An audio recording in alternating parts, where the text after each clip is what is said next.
Halo 5 Guardians. When I first purchased my first Xbox One, I purchased 2 games with it, Gears 4 and Halo 5.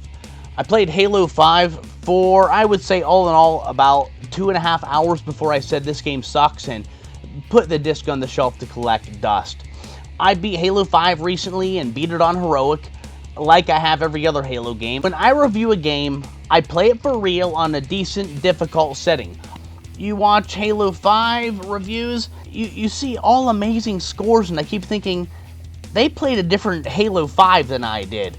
Many reviewers get paid for good reviews. I'm not saying any review companies were specifically hired to write a good review for Halo 5 because I don't know.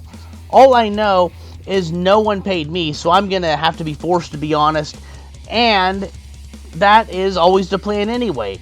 Plus, this is my channel, I can do what I want as long as it is within reason. I can do a review of Halo 5, make the video 5 minutes and 55 seconds, and if it means I cut myself off mid-sentence, and I can rate the game 5.5. 5, if I think the game deserves that rating. Graphics and frame rate. The graphics of this game didn't mean much to me when I first played it.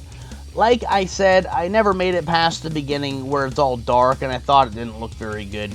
As for the gameplay, now that I beat the game, I can say some of it, in fact much of the game, looks really nice. Some of the maps look like they were taken straight out of Anthem, which is a total compliment because Anthem definitely is a good looking game. Frame rate is 60 frames per second. I got full 4K on the Xbox One X, and there is no HDR in this game. The cutscenes are completely top-notch. It is very clear to me that 343 Industries dumped a heck of a lot of money into this IP. Although not everything is totally polished up close, the game still impresses me and holds up to this day. Sound and voice acting. This Halo game is maybe some of the best sound of any Halo game, aside from the soundtrack. The Needler in particularly sounds insane. Like, I believed it was a real weapon in this game because of how crazy that thing sounds. Voice acting is incredible. Same people we all know and love, Chief, Cortana. Then they brought in a few heavy hitters, like Malcolm Reynolds, who plays Buck. You will recognize this actor as the captain in Firefly. And Keith David is back as the Arbiter. Voice acting is on point. Some of the acting is a little flat and doesn't land very well. It's a popular gripe that Spartan Locke is a bit robotic and lifeless. Halo 5's score was written by Kazuma Janucci, and just as Halo 4, Halo 5 soundtrack fell flat and didn't do a damn thing for me. Please bring back Martin O'Donnell and Michael Savitori, please! Halo stories have been pretty convoluted since, seriously, Halo 3. This hasn't changed. The part of the story I did actually get was pretty good. Master Chief is over the hill, or so everyone thinks, and he basically has a replacement, which is Spartan Locke. Locke looks more up to date, looks more sleek, and he follows orders. As we all know, following orders was never Master Chief's thing. So Cortana is missing. Turns out she is working for some Gundam on a planet far, far away, and Chief is trying to find Cortana, who is working for the Prometheans and their new master Gundam. And Spartan Locke has to find Chief. That's all I could understand as far as the storyline goes. The gameplay and map. The gameplay, geez, I guess was really good at times. I went into this game totally optimistic. That's how I go into every one of these games while I'm playing it. I played on both Heroic and dabbled a little bit in Legendary. Heroic is easy. It's not hard. And I didn't die all that much.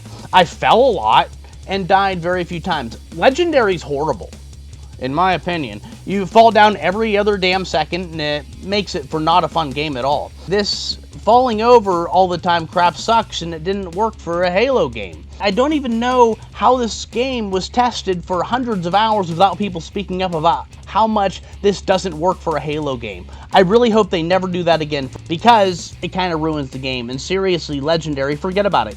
Gameplay of the game is really the heart of any game. Not the cutscenes, not even so much the graphics. I'm telling you. And a lot of times I played this game, I had fun, but I didn't like how you had to keep fighting the same boss, the Gundam. I don't like how it seems to me like a total knockoff of a Gundam. No one likes how they got rid of split screen. and I hated falling down every few seconds or so, it seemed like. That took me totally out of the game entirely, and the last few chapters were absolute shite. In fact, I remember thinking if this game would have ended strongly, which it didn't, then I probably would have gave the game a decent score. But it ended crap. The last few chapters weren't good. They were annoying as hell. That part of the game, I died a lot of times. And would love to see someone pulling their hair out trying to play this last part of Halo on Legendary.